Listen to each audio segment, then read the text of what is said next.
Incredibly excited. Our kids have done a great job in the off-season program, adding weight, getting stronger, coming together, continuing to develop some leadership. We've got a large number of older players, or a large number of seniors, particularly on defense this year, really for the first time since we've been here. And I think that showed through in our kids' work ethic through the off-season. So I know they're tired of off-season workouts and ready to go play a little bit of football. They seem recharged after their time off now. I know the end of the season didn't end the way you wanted it to. Was the break good? Well, I think so. I think guys got away and had some time to reflect and realized that we had a lot of work to do, that taking a step up in competition and moving to the new league was quite a challenge. And in a lot of ways, we rose up and met those challenges. We didn't exactly get over the hump, but we knew it was going to be a difficult kind of road to hoe. But our guys have come back with great vigor and enthusiasm, and I think our strength coaches have done a fantastic job with them in the off season. I mean, I can't say enough about Rourke Cutchlow and what he's done with our guys and just transforming them from a physical standpoint. So, yeah, everybody was pretty fired up and ready to go back to work. Justin, what's the game plan now? Obviously, it's a split spring football because, but what's the most important couple of things to get done? Yeah. Well, we went back and forth on the way to schedule it, or I did at least, and we still feel like this is the best way. If somebody gets banged up early, they got a little time to get back. We're not quite ready to condense it all down just yet from just a team standpoint. I think there will come a point in time when we may shrink it down and get those 15 practices in a little bit shorter time, but I don't think that time is now. First and foremost, we'll work heavily on installing our base packages, special teams, offense, defense. We'll do a great job with player evaluation. There's still some guys that are coming out of redshirt that we'll have to get a great evaluation that have been running plays off of cards for the last 6 or 8 months and now get to run our stuff with our terminology. I know those kids are eager to get out there. Redshirting is never a very fun endeavor. So first thing will be installing, the base stuff from those 3 phases. We'll have a pretty large emphasis on some situations as we get into spring. Third down, red zone, man coverage, zone blitz type stuff. And then we've got to do a great job as a team. I think that's, one of the main things that we've got to get across. We've got to continue to develop as a unit, as a selfless group of guys that want to go kind of take the next step in this mission we undertook a couple years ago.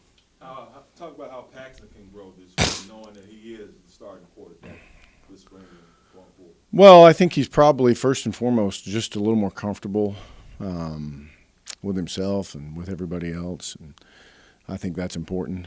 I think secondly, continuing to understand those situations and how to handle them as the game comes along. There's no real substitute for live reps, and we'll certainly get him plenty of those during the spring. And learning from the season and continue to develop overall understanding of the 22 people and how they on the field at one time and how they fit together is a pretty important part of playing quarterback. Coach, last year you were speaking again on those redshirts. You were able to redshirt most of your incoming recruiting class. So there must be some comfort there for you that you don't have to automatically throw in freshmen. You've got some redshirt guys who have been on campus for a while. Well, that's a good thing, and hopefully we'll be able to continue to do that. You never want to feel like you have to play those guys. You have no other choice. You want to play them because they're the right man for the job, and we're starting to get to that point. We redshirted 4 offensive linemen last year that I know are ready to kind of come out of their cave and see the light again and go play football. And then redshirted a defensive lineman or 2, and looking forward to getting those guys out there and a couple guys in the secondary to go compete for playing time. What are the areas of your, I don't know if concern's the right word, but the areas of your biggest interest that you have, the sharpest eye on as you do the spring? Well, we'll have great competition on the offensive line. Now it'll be young competition. I mean, there'll be some guys that haven't played Division I football out there, but I think they're pretty hungry, and I think they've made the older guys better. The older guys have kind of stepped up their game a little bit. So it'll be interesting to see how those pieces of the puzzle kind of fit together. Jesse Millison at tight end played pretty well for us last year. Excuse me. So, how Tyler Kolodny does and some of our other young guys, how they develop will be an interesting piece of what's going on. Defensively, we lose basically our safeties. We'll have to keep a close eye on the development of our young guys in the back end. We've got a couple young corners combined with 3 senior corners, but a couple young corners that their development will be of pretty good interest. And then, like I said, a couple of D linemen that we'll keep a close eye on. So it's kind of hard to narrow it down just to one thing. But I know that there's some good competition, and those guys are anxious to get out there and be first in line.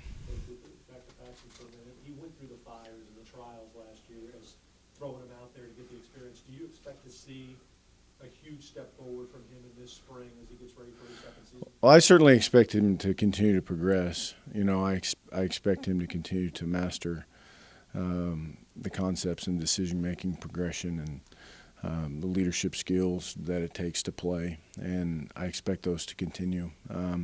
I also expect us to play better around him.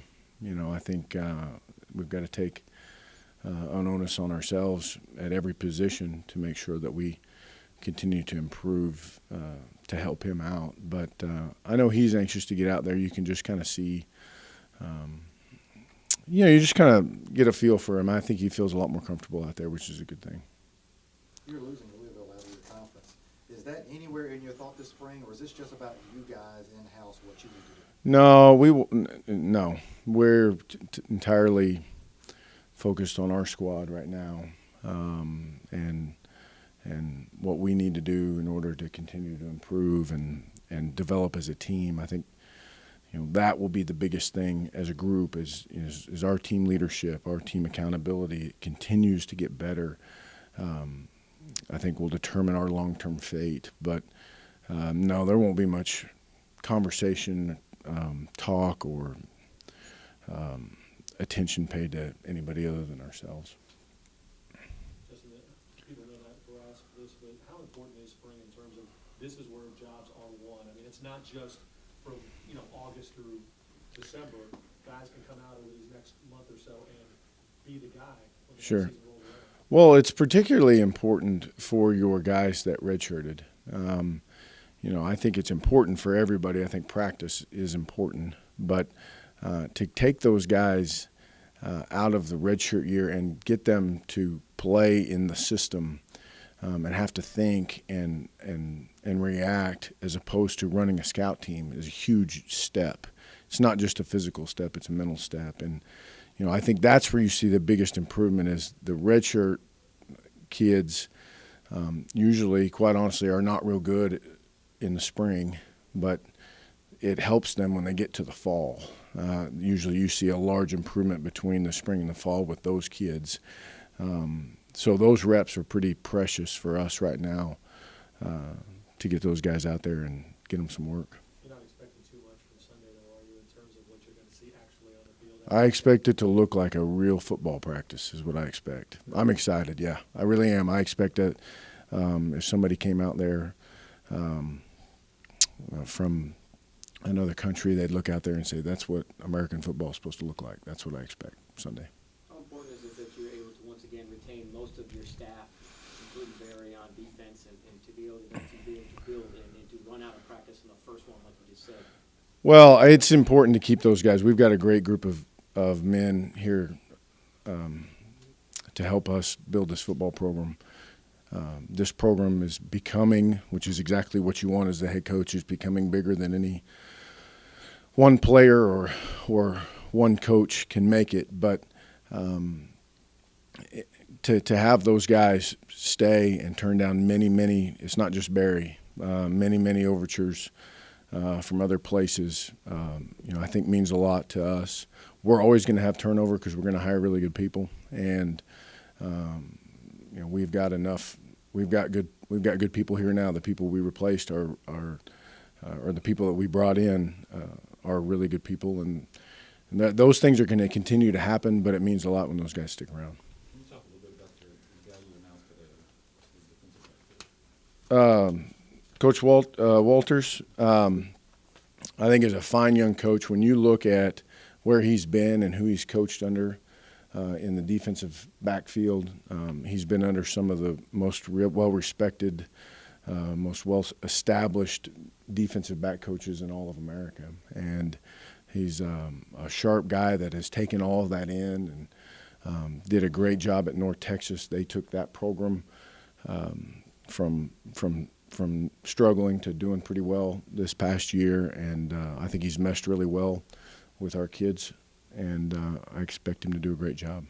Justin, how do you judge with the head coach of this program what the next step is? What is the next step from where you were to where you want to go? What do you have? Well, how I judge it right now before we're on the field is what I see from the off season, which is unrecognizable from 2 years ago and vastly different from 1 year ago, in a good way. I mean, it's hard for me to really describe what it looks like right now when our guys work out compared to what it used to look like. It really, if you're a football guy, it gets you excited. And the biggest step for us is to establish some more leadership. We've talked about this a little bit. I'm not sure that our older kids have had always. I'm not sure that there were always people that they wanted to look up to, and now they're in that spot. So we have to do a great job as a staff coaching leadership and helping them to understand how to handle situations. And to me, that'll be our biggest hurdle. We can handle those things, how we both handle success, because we're going to have some success, and how we handle difficult situations. And our difficult situations could last one play, one drive, one quarter, one half, one game, 1 week. How we handle those situations will determine our long-term success. So for me as the head coach, that's what we've got to get focused on is a lot less I and a lot more we, and I'm starting to see that from the kids.